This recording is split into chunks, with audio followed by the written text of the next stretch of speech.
Welcome to the intro training exercises for Sharperlight and Business Central. This is exercise 2. Please follow the video carefully and if needed, use the PDF listed within the description for further information. For exercise 2, we will go through how to change a field description, use the locate in selection function, and saving a query definition.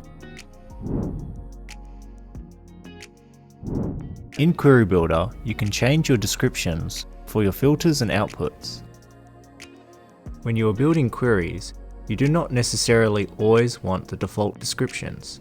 For example, year-to-date balance or YTD instead of the default amount description. It can also help with clarity with more complex queries. Let's preview and see what returns with the default output descriptions. Return to the query and right-click on any filter or output. There will be an option to change the description in the list. We will use this to change the descriptions of income balance, removing the prefix, geo account number to account number, and geo account name to account name. Preview again.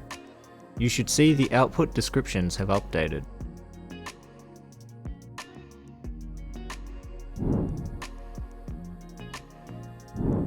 Next, we will show the locate in selection function. Right-click on the output of account number.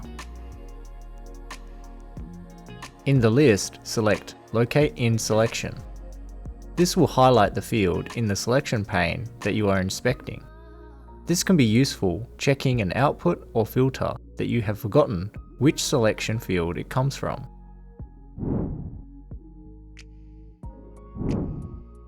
We'll move on to saving a query. You do this by right-clicking while over the filters pane and selecting Save.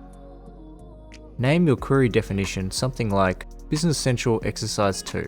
You'll be using this query definition later in the further exercises, so remember where you saved it. This is what the saved query should look like.